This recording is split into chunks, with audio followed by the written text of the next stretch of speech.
გამარჯობა, დღეს ვიმყოფებით თელავში, კერძოდ შუამთაში და აქ ჩამოვედით იმისთვის, რომ გადაგვეღო Moto Drag Racing-ის ჩემპიონი ნიკა დოლმაზაშვილი. იქიდან გამომდინარე, რომ ნიკას ბაიკი დროებით ასე ვთქვათ აპკატკაზეა, რაღაც გაზაობის და ასე ვთქვათ სიჩქარის კადრები არ გვექნება იმდენად, მაგრამ მგონია, რომ მაინც ისე თუ ასე ამაზე კადრები გვექნება თქვენთვის. შენი პირველი მოტო? ჩემი პირველი მოტო Honda იყო, CBF 250, ეს შემომეყიდა უცბად. Benzini თუ ელექტრო? Benzini, რა თქმა უნდა. Custom-ი თუ სტოკი? არა, სტოკი, მე ყველაფერი სტოკი მყავს, გაკეთება, გადაკეთება, მოდიფიკაციები არ მიყვარს. სტოკი მიყვარს ყველაფერი ქარხნული.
დავიწყოთ ჩვენი პოდკასტი ტყეში ნიკა დოლმაზაშვილთან ერთად და პირველი კითხვა გვექნება როგორ დაიწყო ეგრეთ წოდებული მოტოციკლეტებით გატაცება შენ ცხოვრებაში?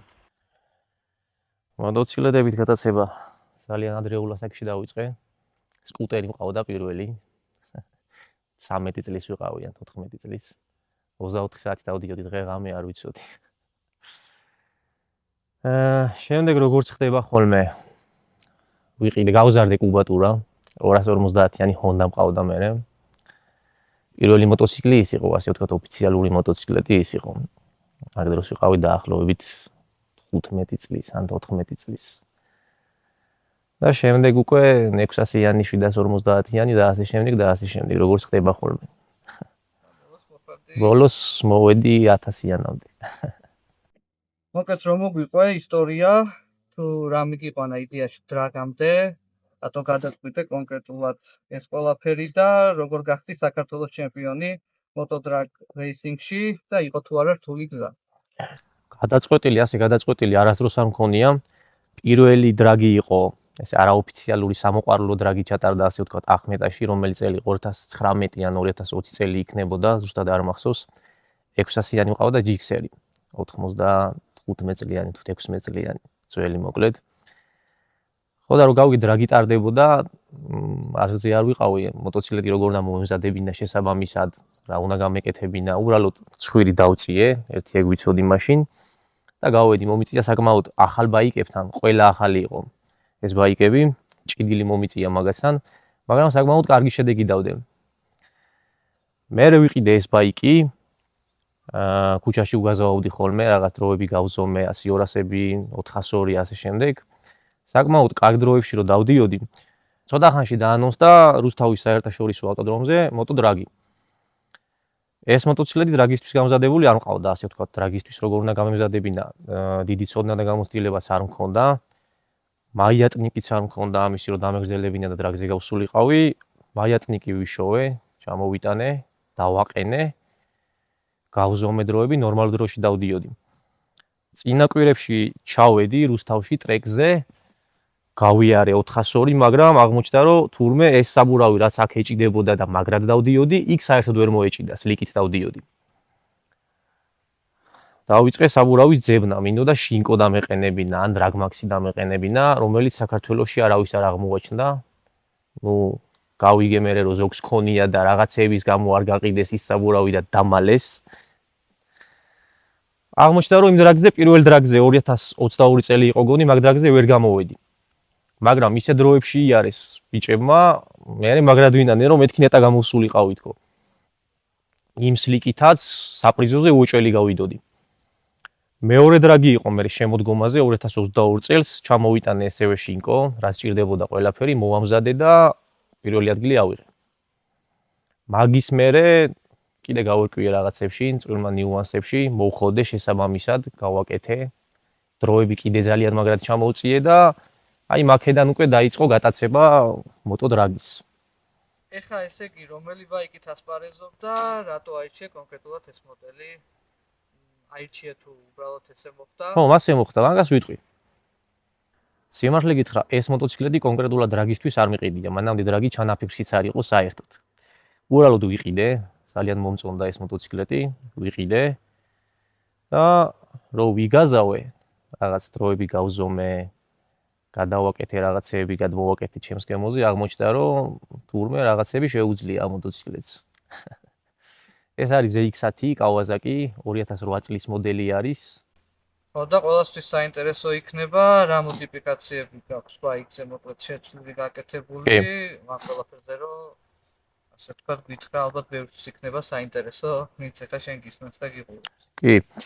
მოდიფიკაციებს რაც შეეხება, სრული გამშვები მიდგას, კოლექტორი, ბროქსის, კაენის ფილტრი მიდევს, ცეპილანა მაქვს შეცვლილი. ანუ განსაკუთრებული არაფერი არ მაქვს, შიფტერი ამაზე არ მაქვს, რომელიც 90% არ ჯერა ხოლმე და ყველას გონია რომ შიფტერი მიდგა და იმით ვთავ, არანაირი შიფტერი ამ მოტოციკლეთს არასდროს არ სტმია, არც ვაყენებ რომ დავაყენო, არც ვაპირებ რომ დავაყენო. არც ნასტროიკა არ მაქვს, ვისიც კიდე 90%-ს არ ჯერა. არანაირი სხვა რაღაც განსაკუთრებული მოდიფიკაციები არ მაქვს. დანარჩენი წვრილ-წვრილად ვარ ჩარეული ჩემებურად. დრაგისთვის მომზადებას რაც შეეხება, ბევრი ძალიან მარტივი გონია ნაწილებს ჩამოიტანენ, რაღაცებს დააყენებენ, გაირბენენ, დასტარტავენ, გაირბენენ, დააფინიშებენ, ეგ არის დრაგი. დრაგი მასე არ არის. ძალიან რთულია, ძალიან ბევრი შრომა გიწევს, ძალიან ბევრი წვალება გიწევს, ფიქრი გიწევს, ძალიან ბევრი მით უმეტეს რეგლამენტი იცვლება ყოველ წელს. ყოველ წელს კი არა, წელიწადში შეიძლება ორჯერ ან სამჯერ შეიცვალოს. გააჩნია რამდენჯერ არის შეჯიბრი. და ნიკა, რო გითხრა, როგორია შენი სტარტის სტრატეგია უშუალო დრაგზე, ყველაფერი რეაქციაზეა, ტექნიკაზეა თუ ორივე ერთად ან რაიმე დამატებით საკითხი? სტარტს რაც შეეხება, რა თქმა უნდა, დრაგზე ვინც ასპარეზობს და დრაგში ვინც ერკვევა, ყველამ კარგად იცის, რომ 70%-ით გადამწყვეტი მაინც არის სტარტი.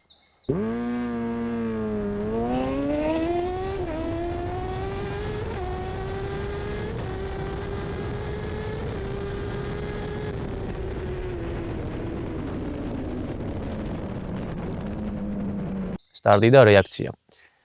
უბრალოდ ერთ იმას დავამატებდი, რომ ჩვენ დრაგზე შუქნიშანი და ლაზერი არის ცალ-ცალკე. თხოვნა იქნება ასეთი ფედერაციასთან, რომ შუქნიშანი დაუკავშირდეს ლაზერს, რომ ლაზერმა ათვალოს full start. ჩვენთან რა ხდება ახლა გეტყვი. ჩვენთან არის ცალ-ცალკე. მწვანე რო აინთება, უნდა დაიძრა მაშინ. კამერას იღებენ, თუ შენ ყვითელზე საბურავი ოდნავ გაგიტოკდა, full start-ად ითვლება. იდეაში ეგ დრაგზე full start-ი არ არის. უმჯობესი იქნება, რომ დაუკავშირონ ლაზერი დაუკავშირონ თვითონ შუქნიშანს, რომ თვითონ ლაზერმავე აითვალოს full start-ია თუ არ არის full start-ი და ბევრი საუბარიც აღარ მოყვება მე, იმიტომ რომ თვითონ ლაზერი დააფიქსირებს მაგას, იყო full start-ი თუ არ იყო. ნიკა, ესეთი რაღაცაა კიდე, სანამ შენთან მოვიდოდ ინტერვიუს გადასაღებად, ეხლა არავისთან დასამალი არ მაქვს, რომ მე მოტოსფეროში ისე გარკვეული არ ვარ, მაგრამ გადავხედე უშუალოდ მსოფლიოს მასშტაბით drag racing-ებს, სადაც ტარდება, სად როგორ ტარდება, რა რეგლამენტით, რა წესებით და ასე შემდეგ. აი მაგ საკითხში რის გამოსწორებას ისურვებდი ან ზოგადად რას ისურვებდი საქართველოში? რეგლამენტს რაც შეეხება, რეგლამენტთან დაკავშირებით ძალიან დიდი პრობლემებია. ავიღოთ თუნდაც ის, რომ ამ შეჯიბრზე, ეხლა რა შეჯიბრიც იყო, ბაიკები გავამზადეთ, ძალიან ბევრმა გაამზადა, მეორე ბაიკი გავამზადე, რითიც გამოვედი, რითიც ვიასპარეზე და ჩემი ძმის 600-იანი ბაიკი გავამზადე. წინა წლის რეგლამენტის მიხედვით, რაც არავის არ უთქვამს, რომ ეგ რეგლამენტი არ იქნებოდა და შეიცვლებოდა. გავამზადე, გავტესტე, ყველაფერი მწყობში მქონდა, კარგ დროებში გავიარე, მაგრამ დრაგამდე 10 დღით ადრე აღმოჩნდა, რომ თურმე რეგლამენტი შეიცვალა მოკლე ბაზიანი მოტოციკლებებისთვის. შეიცვალა რეგლამენტი და თან ძალიან ცუდად შეიცვალა რა. მოტოციკლეტს წინ ვერ დაწევდი ტრავერსიდან 1 სანტიმეტრი ჰქონდა მხოლოდ ხოდი რო დაგეწიან. უკან ლაუერინგ კიტი უნდა გეყენებოდა ქარხნული. მოტოციკლეტს ვერ მოხსნიდი, ვერაფერს ვერ დაამსუბუქებდი. ამ ყველაფერმა მოტოს გეომეტრია იმდენად შეცვალა, რომ დროები ძალიან გააფუშა დროები რა მოტოციკლეტის. ანუ ბევრად მაგარ დროში უნდა მევლო, რეკორდულ დროში ვიარე რა თქმა უნდა, მაგრამ ბევრად უკეთეს დროში უნდა მევლო, რამაც დროები გამიფუშა.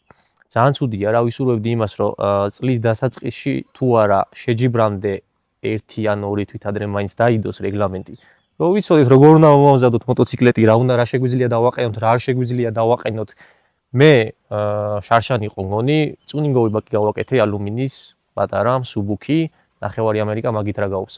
ეგეც ჩამიწერეს რეგლამენტში, რომ არ შეიძლებაო დავშალე რაღაცები მოხსენი და ამსუბუქე დრაგისთვის გავამზადე, ეგეც არ შეიძლებაო მოტო დაწეული მყავდა ხოლმე, ეგეც არ შეიძლებაო და დრაგზე მოტო არ დაწიო, რაღაცა არ გააუმჯობესო, რაღაცა არ აამჩატო, ესეთი დრაგი მე არ მესმის. რაღაცით ხომ უნდა გააუმჯობესო შენი დრო, ხომ უნდა წარხვიდე რაღაცით, რაღაცა ხომ უნდა მოხოდო, რის გამოც გააუმჯობესებ დროს და მაგ ყველაფერში გზღუდავენ თან შეჯიბრამდე რამოდენიმე დღით ადრე და ვეღარ ასწრებ ვერაფერს, ძალიან ცუდია რა. და მაგას ვისურვებდი, რომ ეგ რეგლამენტის თემა დაალაგდეს. როგორ შეაფასებდი საქართველოში მოტოსპორტის განვითარებას? მოტოსპორტი საქართველოში ძალიან განვითარდა წინა წლებთან შედარებით, მართლა მაგრად განვითარდა, თუ ავიღებთ შეჯიბრებებს, დროებს თუ გადავხედავთ, ბიჭები მაგრად მოიხოვნენ, მაგრად დადიან წრიულზეც, დრაგზეც, ჯიმხანაზეც, წინა წლებთან შედარებით ბევრად წინ არის დღეს. და შენ ძმაზეც ასევე ჩემპიონზე სიტყვა. ხო, ჩემი ძმა 600-იანების კლასში გამოდის. მოკლე ბაზიან 600-ში გამოდის. შარშან საქართველოს ჩემპიონი გახდა. წელს ეს დრაგიც მოიგო. საკმაოდ კარგად ადის, გავზარდე, ბევრი რაღაც ვასწავლე, მაგრამ რაღაცები კიდე აქვს დასახვეწი, ძალიან ბევრი რაღაც, რაც დროს კიდე ჩამოაწევინებს 0-1-0-2-ით მაინც. ნიკა, და ერთ ტექნიკური კითხვა კიდე, როგორც ვიცი, აფკატკაზია შენი ბაიკი და კი ბატონო. ვის სერვისში, ვინ დაგეხმარა დასერვისებაში, გაკეთებაში და რა აქვს რაღაც გაკეთებული? კი, აფკატკაზე არის, წინა შეჯიბრზე კლაპანი გაწყდა ამ ბაიკზე.